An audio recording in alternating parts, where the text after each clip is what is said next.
Welcome to हॉररलैंड। आज मैं आपके लिए लेकर आया हूँ एक ऐसा मास्टरपीस का एक्सप्लेनेशन वीडियो जिसका कोई ना कोई पार्ट आपने कभी ना कभी जरूर देखा होगा या फिर कुछ क्लिप्स आपने देखी होगी। ये मूवी इस तरीके का हॉरर सेट करती है जो कि मैंने अपने लाइफ में कभी नहीं देखा था। वैसे तो आपको वीडियो के थंबनेल और टाइटल से ये पता चल ही गया होगा कि इस मूवी का नाम है फाइनल डेस्टिनेशन ब्लड लाइन्स। ये सीरीज की 6th मूवी है और इसके पहले भी इस मूवी के 5 पार्ट आ चुके हैं जो कि बहुत ज़्यादा फेमस और बहुत ज़्यादा इंटरेस्टिंग है। तो चलिए आइए देखते हैं कि ब्लड लाइन्स में क्या होने वाला है।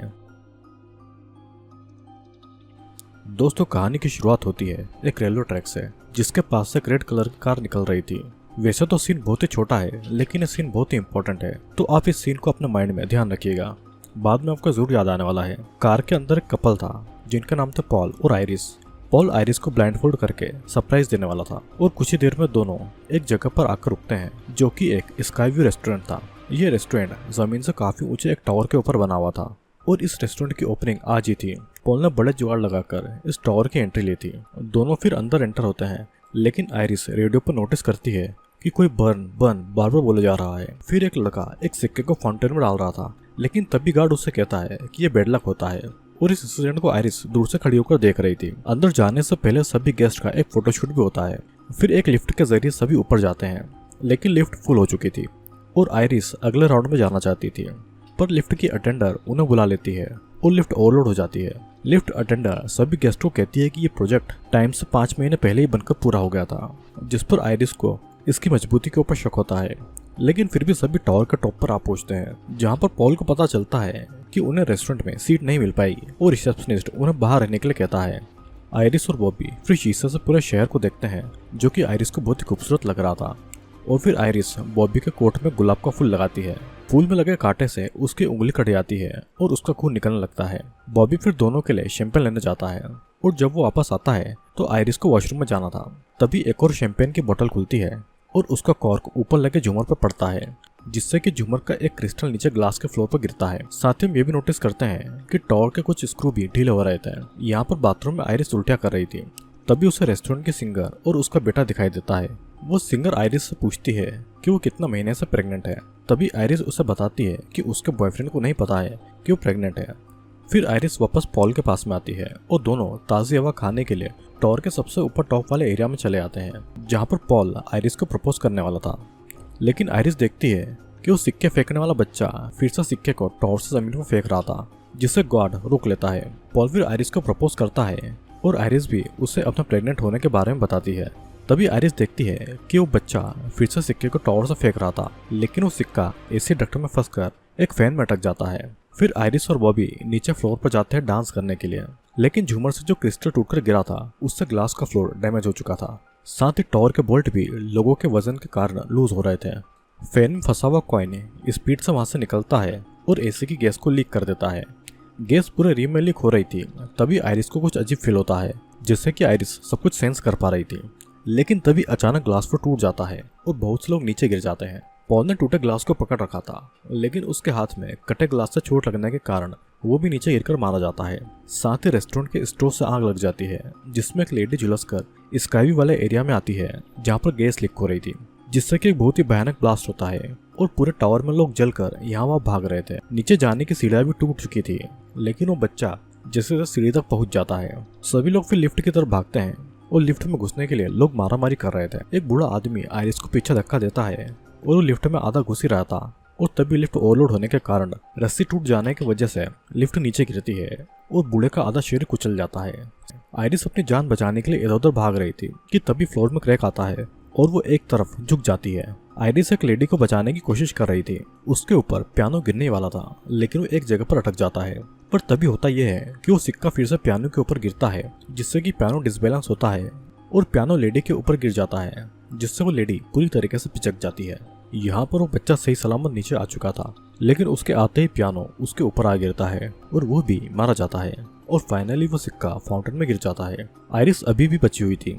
तभी उसे सिंगर का बच्चा दिखाई पड़ता है जिसे बचाने की पूरी कोशिश करती है लेकिन पूरा फ्लोर टूटकर नीचे गिर रहा था, जिससे आयरिस उस बच्चे के साथ साथ नीचे गिरती है लेकिन उसकी रिंग कंक्रीट में फंस जाती है। वो रिंग उसका वेट ज्यादा देर तक नहीं झेल पाती है जिससे कि उसकी उंगली की पूरी चमड़ी उखड़ जाती है और आयरिस उस बच्चे के साथ में सीधा जमीन पर आ गिरती है और एक रॉड आयरिस के मुंह के आर पार हो जाती है जिससे कि आयरिस मारी जाती है। सडनली सीन चेंज होता है और हम स्टेफनी को देखते हैं जो कि अपने क्लास में थी और जोर जोर से चिल्ला रही थी क्योंकि उसी ने अभी अभी बुरा सपना देखा था।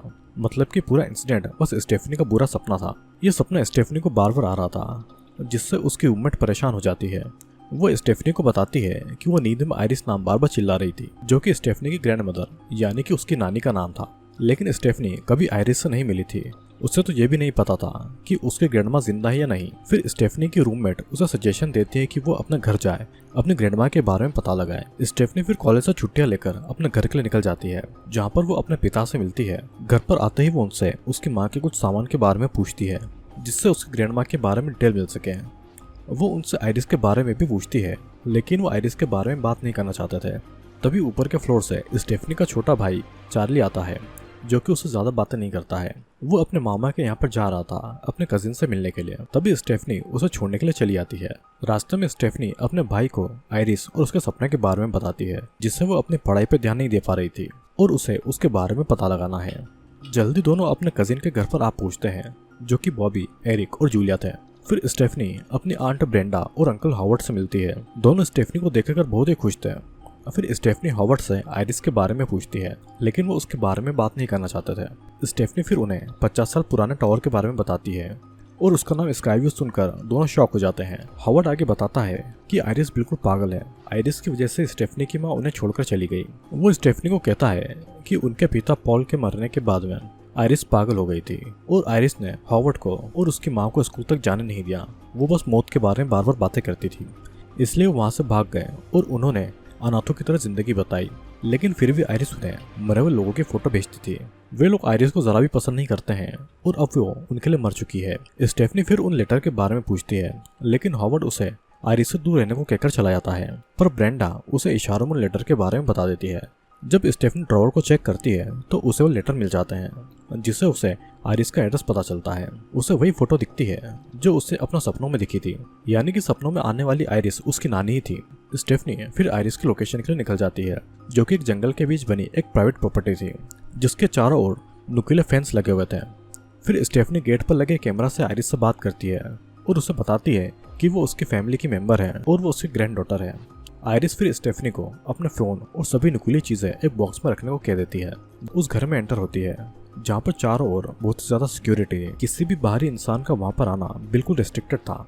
स्टेफनी जब घर के अंदर जाती है तो आयरिस उससे थोड़ी देर अपनी जगह पर खड़े रहने के लिए कह देती है। आयरिस स्टेफनी को देखकर बहुत ज्यादा खुश थी और फिर वो उसे बैठने के लिए कहती है, जिसके बाद आयरिस स्टेफनी से डार्लिन यानी कि स्टेफनी की माँ के बारे में पूछती है। तब स्टेफनी उसे बताती है कि डार्लिन उसे तब छोड़कर चली गई थी जब वो सिर्फ 10 साल की थी। स्टेफनी फिर अपने सपनों के बारे में भी उन्हें बताती है जिसमें सभी लोग मर चुके थे।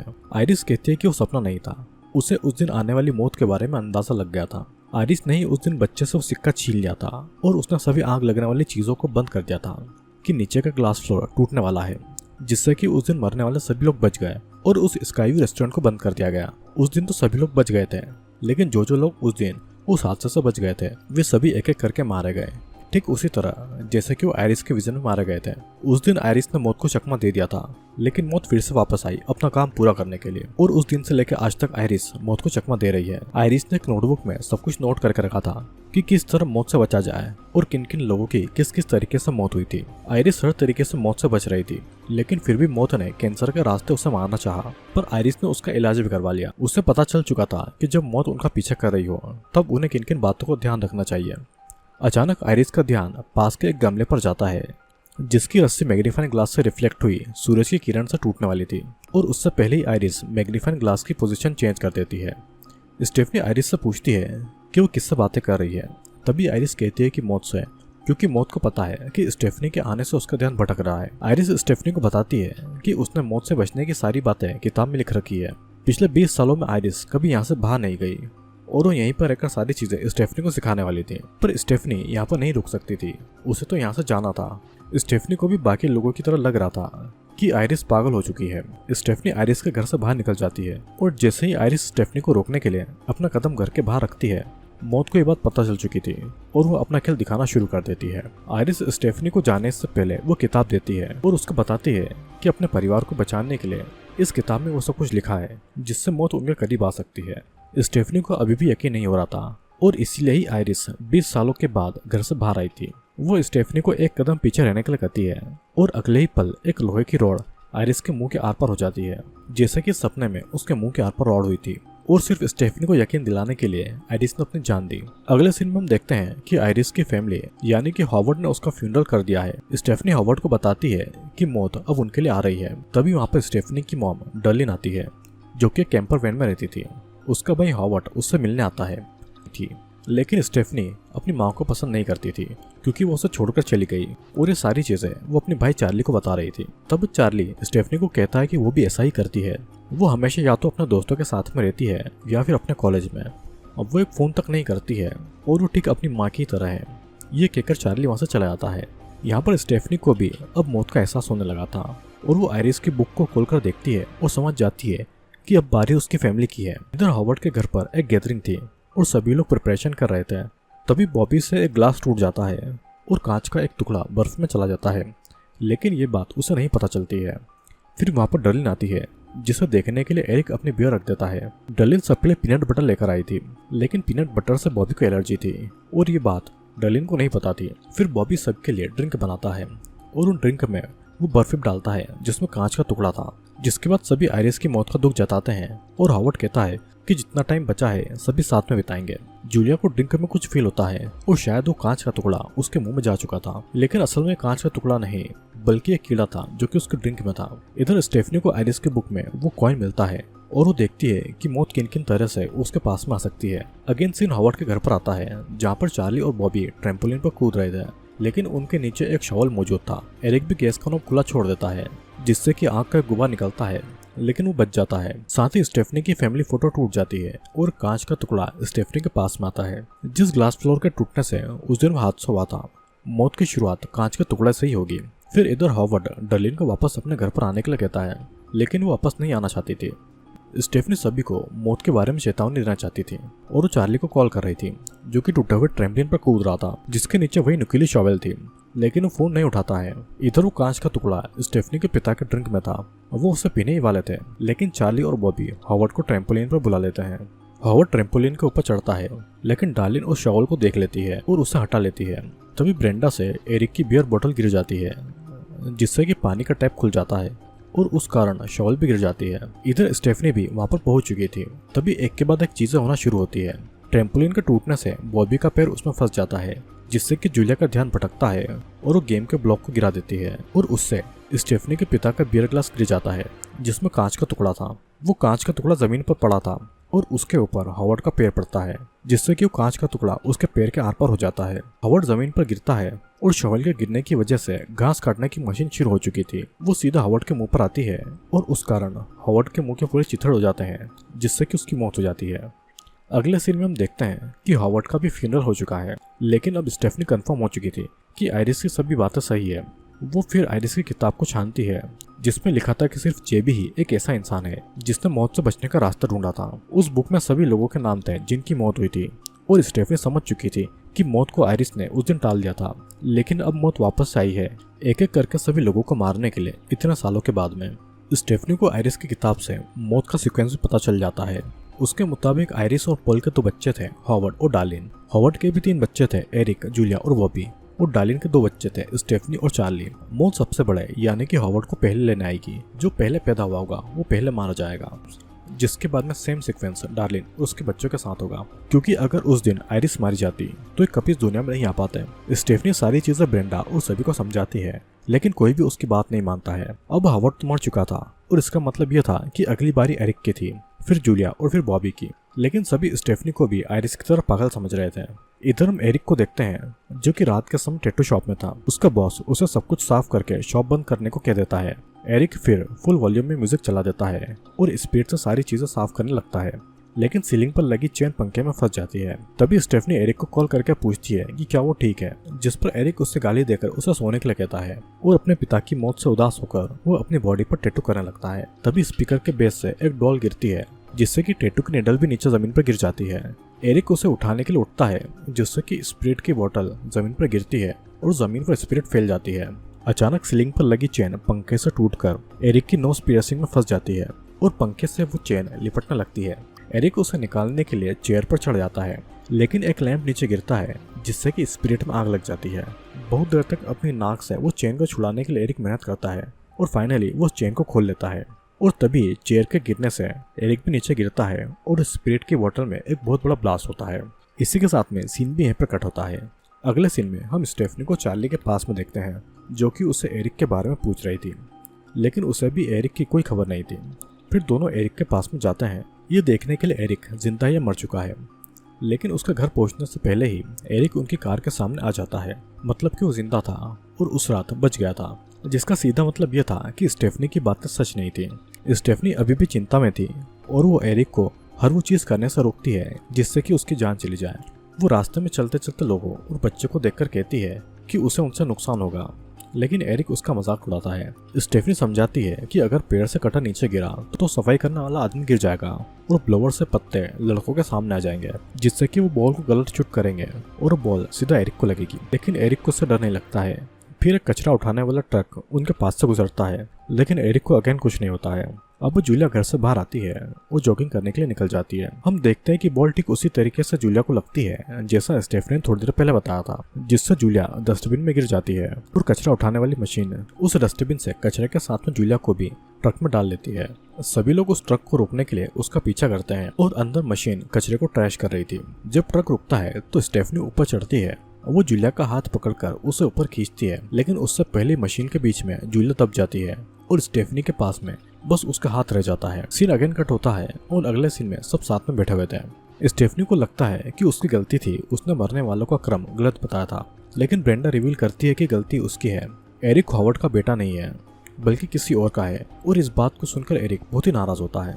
अब इसका मतलब ये था कि अगली बारी बॉबी की है। चार्ली स्टेफनी से कहता है कि उसने बिल्कुल ठीक तरीका बताया था कि कैसे फुटबॉल लग सकती है। ये बात स्टेफनी ने आयरिस की किताब से सीखी थी और वो इससे बाकी लोगों को बचा सकती थी।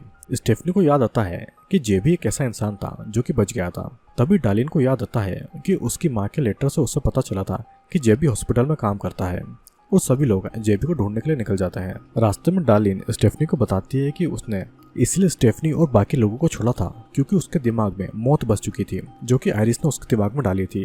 उसे हर समय लगता था कि उसके बच्चे स्टेफनी और चार्ली किन किन तरीकों से मारे जा सकते हैं और इसलिए उसने उन्हें छोड़ दिया। फिर सभी लोग हॉस्पिटल में आकर जेबी से मिलते हैं जो कि मॉर्ग में काम करता था। जेबी को इन सभी मौतों के बारे में पहले से पता था। जेबी वही लड़का था जिससे आयरिस ने स्काईव्यू में बचाया था। आयरिस ने जो बातें अपनी फैमिली को बताना चाहिए थी वो बातें उसने जेबी को भी बताई थी और जेबी आज तक इसी वजह से जिंदा था, जिसके बदले में जेबी ने आयरिस का कैंसर ठीक करने में उसकी मदद की। जेबी बताता है कि मौत को हराने के बस दो ही तरीके हैं, या तो किसी की जान लो या फिर खुद मर जाओ। अगर किसी इंसान को मार दिया तो उसका बचा हुआ समय उन्हें मिल जाएगा और जेबी भी ठीक इसी तरीके से बचा था। एक और तरीका था अगर कोई मरकर वापस आ जाए, कि एक लेडी थी किम्बरली नाम की जो कि मर चुकी थी, लेकिन डॉक्टर्स उसे मौत के मुंह से वापस ले आए। पर इस काम में बहुत ही रिस्क था। अगर उन्होंने मौत के साथ में छेड़छाड़ की तो वो उसका और भयानक रूप दिखाएगी। ये कहकर जेबी वहां से चला जाता है और एक मैसेज देता है कि जिंदगी बहुत ही खूबसूरत होती है और इसलिए हर एक पल को एंजॉय करना चाहिए। तभी एरिक के दिमाग में एक प्लान आता है। बॉबी को पीनट बटर से एलर्जी थी तो इसलिए बॉबी पीनट बटर खाएगा और जैसे वो मरने वाला होगा एरिक उसे मेडिसिन देकर मौत के मुंह से वापस ले आएगा। स्टेफनी ऐसा करने से मना करती है, लेकिन तब तक वे दोनों वहां से चले जाते हैं। उनका आइडिया था कि पहले वो एक वेंडिंग मशीन से पीनट खरीदेंगे, लेकिन मशीन से पैकेट बाहर नहीं आता है। तब एरिक उसके ऊपर एक पंच करता है जिससे कि मशीन का ग्लास थोड़ा सा क्रैक हो जाता है। अभी भी वो पैकेट बाहर नहीं आता है तो एरिक उसे हिलाने लगता है जिससे कि उसकी स्प्रिंग टूट जाती है। फिर एरिक बॉबी के एक रूम में बैठा देता है जहाँ पर एमआरआई मशीन रखी हुई थी। एरिक एक चेयर लेने के लिए जाता है और दरवाजा बंद करते समय दरवाजे के इम्पैक्ट से एमआरआई मशीन स्टार्ट हो जाती है। फिर एरिक एक चेयर लाकर बॉबी के पास में रखता है और वो उसे पीनट खाने को देता है, जिसके बाद में बॉबी की सांसें रुकने लगती है। एरिक उसके मरने तक वो मेडिसिन नहीं देने वाला था, लेकिन उन्हें ये नहीं पता था कि एमआरआई मशीन शुरू हो चुकी थी। तभी चार्ली एरिक को फोन करता है और जैसे ही एरिक फोन को अपनी जेब से निकालता है वो एमआरआई मशीन की मैग्नेटिक पावर से चिपक जाता है। धीरे धीरे मशीन की मैग्नेटिक पावर बढ़ती जा रही थी और एरिक की बॉडी के सभी मेटल पियर्सिंग उसकी बॉडी से उखड़कर मशीन में चले जाते हैं। फिर एक मेटल चेयर पीछे से आती है जिसके साथ एरिक भी मशीन से चिपक जाता है और चेयर के पार्ट्स एरिक की बॉडी को फाड़ते हुए मशीन के अंदर घुस जाते हैं। जैसा कि जेबी ने कहा था कि अगर मौत के साथ में छेड़छाड़ की तो मौत अपना और खतरनाक रूप दिखाएगी। एरिक मौत की लिस्ट में नहीं था, लेकिन फिर भी मौत से छेड़छाड़ करने की वजह से वो मारा गया। इधर मशीन की मैग्नेटिक पावर और बढ़ती जा रही थी। आसपास की चीजें भी उसकी मैग्नेटिक पावर से खींची आ रही थी बॉबी जो कि अभी तक अधमरा हो चुका था, वो रेंगते हुए एरिक के हाथ से वो मेडिसिन लेने जा रहा था। जैसे तैसे वो उसे मेडिसिन लेता है और अपनी बॉडी में इंजेक्ट करता है, जिससे कि वो तुरंत ही ठीक हो जाता है। तभी एक नर्स गेट को खोल देती है, जिससे कि सामने की वेंडिंग मशीन से स्प्रिंग ग्लास तोड़कर सीधा बॉबी के सर में घुस जाती है और बॉबी भी मारा जाता है। अब बचे थे सिर्फ डार्लिन, स्टेफनी और चार्ली। तभी स्टेफनी को आयरिस का केबिन याद आता है, जहाँ पर वो बच सकते हैं। डार्लिन कहती है कि वो अपने आप को हमेशा उस केबिन में कैद करके रखेगी, ताकि मौत उसके पास में नहीं आए। अगर वो नहीं मरी तो स्टेफनी और चार्ली भी बच जाएंगे। तभी स्टेफनी के जेब से वो सिक्का निकलकर नीचे गिर जाता है, जिसे कोल्ड लेडी बाद में उठा लेती है। यहाँ पर चार्ली ट्रक को ड्राइव कर रही थी और सभी केबिन की तरफ जा रहे थे, लेकिन वहाँ पर गेट लगा हुआ था, जिसका एक्सेस सिर्फ आयरिस के पास में था। इसलिए स्टेफनी ट्रक से उस गेट को तोड़ देती है, लेकिन ब्रेक लगाते समय स्टेफनी की सीट बेल्ट लॉक हो गई थी। इधर मौत भी उनकी ओर बढ़ रही थी। स्टेफनी डार्लिन और चार्ली से कहती है कि वो घर के अंदर जाए, क्योंकि अगर वे दोनों सुरक्षित रहेंगे तो चार्ली को भी कुछ नहीं होगा। डार्लिन और चार्ली जैसे ही घर के अंदर जाने वाले थे तो घर के अंदर एक जोरदार ब्लास्ट होता है, जिससे डार्लिन जल जाती है और ट्रक के पलटने की वजह से चार्ली एक छोटी सी लेक में गिर जाती है। चार्ली भी घर के मलबे के नीचे फंस गया था और मौत अब उसके लिए भी आ रही थी। तभी वहाँ पर डार्लिन आती है, जो कि आधी जल चुकी थी। वो चार्ली के ऊपर से उस मलबे को हटाती है और चार्ली को अपनी बहन को बचाने के लिए कहती है, लेकिन इतने में एक खंबा आकर डार्लिन के ऊपर गिरता है, जिससे कि डार्लिन की पूरी बॉडी पिचक जाती है और वहीं पर मारी जाती है। फिर चार्ली ट्रक में जाकर स्टेफनी को बचाता है। वो पहले एक चाकू ढूंढता है, जिससे कि उसके सीट बेल्ट को काट सके, लेकिन वो चाकू उसके हाथ में घुस चुका था। वो अपने हाथ में से उस चाकू को निकालता है, फिर स्टेफनी के पास में जाता है। स्टेफनी बहुत देर से पानी में थी और इसलिए उसके सांसें रुकने लगती है। इसी के साथ में सीन ब्लैकआउट हो जाता है। जब स्टेफनी की आंखें खुलती है तो चार्ली ने उसे बचा लिया था, यानी कि चार्ली स्टेफनी को मौत के मुंह से वापस ले आया था, जिसका सीधा मतलब ये था कि उन्होंने मौत को हरा दिया है। लेकिन उनकी मां डार्लिन अब नहीं रही थी। अगले सीन में हम देखते हैं कि स्टेफनी और चार्ली दोनों सही सलामत है। आज चार्ली का ग्रेजुएशन डे है और वो अपनी फ्रेंड जेनी को लेने आया था। तभी स्टेफनी चार्ली के सूट में एक रोज लगाती है, लेकिन सडनली उसकी उंगली में कांटा घुस जाता है, जिससे कि खून निकलने लगता है और स्टेफनी को कुछ अजीब फील होता है। इधर हम उस लेडी को देखते हैं जिसने वो सिक्का उठाया था। वो सिक्का उसके पर्स से निकलकर गिर जाता है और एक रेलवे ट्रैक में आकर फंस जाता है। साथ ही एक कार उस समय पास से निकलती है। अब आपको याद होगा कि जब पॉल और आयरिस अपनी कार में थे और ये कार ठीक वैसी थी जिसमें आयरिस और पॉल बैठे हुए थे, ये कार भी ठीक उसी तरीके से थी और सेम इसी घर के पास से निकल रही थी, यानी कि मौत का पहिया फिर से घूम चुका था। इधर जेनी के पिता एक डॉक्टर थे, जो कि स्टेफनी को बताते हैं कि वो बस अनकॉन्शियस हुई थी, न कि मौत के करीब थी, जिसे सुनकर स्टेफनी और चार्ली दोनों डर जाते हैं। तभी वो रेड कार स्टेफनी के पास से गुजरती है, जिसने उसे अपने सपनों में कई बार देखा था। जेनी ने भी बिल्कुल आयरिस की तरह कपड़े पहने हुए थे। तभी एक ट्रेन उसे सिक्के के कारण पटरी से उतर जाती है और सीधे स्टेफनी और चार्ली की तरफ आती है। वो दोनों जैसे तैसे अपनी जान बचाते हैं, लेकिन सडनली लकड़ी के कुछ ब्लॉक उन्हें कुचल देते हैं और ये कहानी जिस सिक्के से शुरू होती है उस सिक्के पर आकर खत्म होती है। तो दोस्तों, आपने देखा कि कैसे एक सिक्के के कारण इतनी ज्यादा ट्रेजेडी हुई। आयरिस ने मौत को तो चकमा दे दिया था, लेकिन मौत फिर से उन्हें लेने के लिए आई और इसलिए आयरिस ने अपने आप को एक केबिन में बंद कर लिया ताकि मौत उसे छू ना सके। दोस्तों, ये मूवी बहुत ही इंटरेस्टिंग है और मैं आपको जरूर रिकमेंड करूंगा कि इस मूवी को देखें और आप इसके बाकी पार्ट को जरूर देखिएगा। बहुत इंटरेस्टिंग मूवी है। वैसे तो मैं आपको ज्यादा मूवी देखने के लिए रिकमेंड नहीं करता हूँ, लेकिन इस मूवी को आपको एक बार जरूर देखना चाहिए, क्योंकि जो सीन आपको मूवी में देखने को मिलेंगे वो मैं यहाँ पर चैनल पर नहीं डाल सकता हूँ। तो चलिए, अब मैं आपसे मिलूंगा अगले वीडियो में।